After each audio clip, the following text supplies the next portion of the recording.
तो दाल में कुछ काला है या पूरी दाल ही काली है? काम्या पंजाबी एक्स कंटेस्टेंट ने भी कुछ ऐसे सवाल उठा दिए हैं जिसको अब परख के, समझ के भी लग रहा है कि भाई कुछ तो गड़बड़ हुई है। और ऐसा क्या हुआ है जिसके बाद ईशा पे सवाल उठने लगे हैं। ईशा ने जिस हिसाब से दौड़ लगाई, जंप लगाई और सबसे पहले फ्रेम पिक्चर को अपने हाथों में भी ले लिया, लेकिन ऐसा क्या हुआ कि वो सबसे लास्ट में पहुंचती है अविनाश के पास। क्या अविनाश की एक रणनीति थी कि वो बचाना ही नहीं चाहते थे यहाँ पे वीवीडी सेना को, और वो बचाना चाहते थे बग्गा जी को। तो क्या बग्गा जी के लिए खेल रहे थे? लेकिन एपिसोड में सुनाई दे रहा है कि वो ईशा को वीवीडी सेना कहते हैं कि भाई तू मेरी ही फोटो उठा और भाग यहाँ से, बोलने दो उसे जो बोलना है।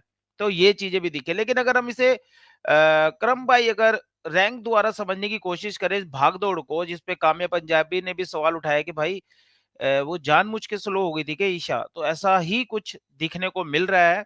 इस पे वीकेंड के वार पे भी कई चीजें होंगे सवाल। तो अब यहाँ पे आप थोड़ा सा समझे एक बार हमारे साथ कि ये पहला पिक्चर है जहां पे बहुत तगड़ी ईशा ने जंप लगाई।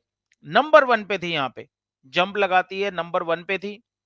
थोड़ा सा आगे का फुटेज हम देखते हैं तो यहाँ पे चुम से भी आगे है। चुम देखो तीसरे नंबर पे है। ये जो बाजू आपको दिख रही है ईशा की, ईशा दूसरे नंबर पे। अब जहां पे खेल बिगड़ा है, जहां पे समीकरण बिगड़ा है, यहाँ पे कुछ चीजें समझ नहीं आ रही कि इसके बीच में आखिर ईशा को क्या याद आया कि उनका गेम भी पूरा चेंज हो गया। यहाँ पे आप देख सकते हो कि अगर हम नंबर टू पिक्चर की अगर बात करें तो यहाँ पे दूसरे नंबर पे और चुम उनसे पीछे। लेकिन जैसे ही दरवाजे से वो जो एक उनका एक जो बेडरूम है वहां से उतर के नीचे आते हैं किचन की साइड, वहां पे आप देख सकते हो कि यहाँ पे अब ईशा तीसरे नंबर पे है और यहाँ पे चुम दूसरे नंबर पे आ गई। और अभी भी यहाँ पे नंबर वन पे रजत दलाल है जो भाग रहे हैं।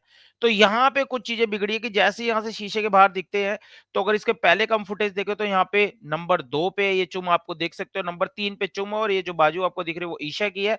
और जैसे ही ये एक अगला फुटेज हमें दिखता तो यहाँ पे उतरते हुए बेडरूम से यहाँ पे दिख रही है कि ईशा तीसरे नंबर पे चले जाती है और वो पीछे पलट के बात भी करती है। पीछे पलट के वो बात भी करती है कि भाई बग्गा जी का किसके पास है, बग्गा जी का किसके पास है। वो ऐसे भी करती हुई पूछती है क्योंकि बग्गा जी को बचाने के लिए था, इसीलिए था क्योंकि उसने ये बात पूछी है कि बग्गा जी का किसके पास है, बग्गा जी का किसके पास है। तो फ्रेम तो उठा लिया, विवियन को तो बिल्कुल यहाँ पे बता दिया कि मैं तुम्हारा फ्रेम लेके भाग रही हूँ, लेकिन यहाँ पे पूछा गया। लेकिन जहाँ पे लास्ट में हम देख रहे हैं कि सबसे लास्ट में यहाँ पे पहुंचती है ईशा। तो यहाँ पे क्लियर कट एक चीज तो साफ हो गई है कि जहाँ पे यहाँ पे बग्गा जी की पिक्चर के लिए वो पूछ रही है और इससे पहले भी जो चीजें हुई हैं उसके अंदर सीधा सीधा था कि बग्गा जी को बचाना है। तो ये माइंडसेट था, पूरी प्लानिंग थी कि यहाँ पे विवियन डी सेना का पिक्चर लेके तो भागना है क्योंकि वो हमारे पास रहेगा, हमारे हाथ में रहेगा तो वो लास्ट में हो ही नहीं सकता, वो नहीं निकलेगा। लेकिन बग्गा जी का किसके पास है कि बग्गा जी वाला जो पहले देगा उसके बाद में सीधा विवियन का दे दूंगी या मैं स्लो ही हो जाऊंगी। तो ऐसी अटकलों का बाजार गर्म है। इस पे आपका क्या कहना है?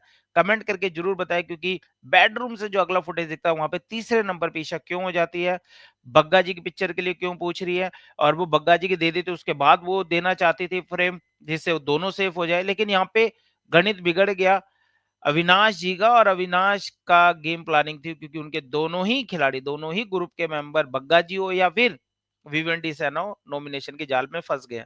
तो प्लानिंग अविनाश की फेल हुई है यहाँ पे बहुत तगड़े तरीके से। ईशा को जितना मर्जी वो पार्ट पढ़ा दे, जितना मर्जी कर दे, लेकिन यहाँ पे पूरा का पूरा डब्बा गोल होता हुआ दिखा है। तो आपका इस पे क्या है कहना? कमेंट करके आप जरूर जवाब देना। 3 बजे की लाइव में मिलते हैं कुछ नई चीजों के साथ। जब तक ले बाय। लाइक जरूर करना और चैनल को सब्सक्राइब भी करना।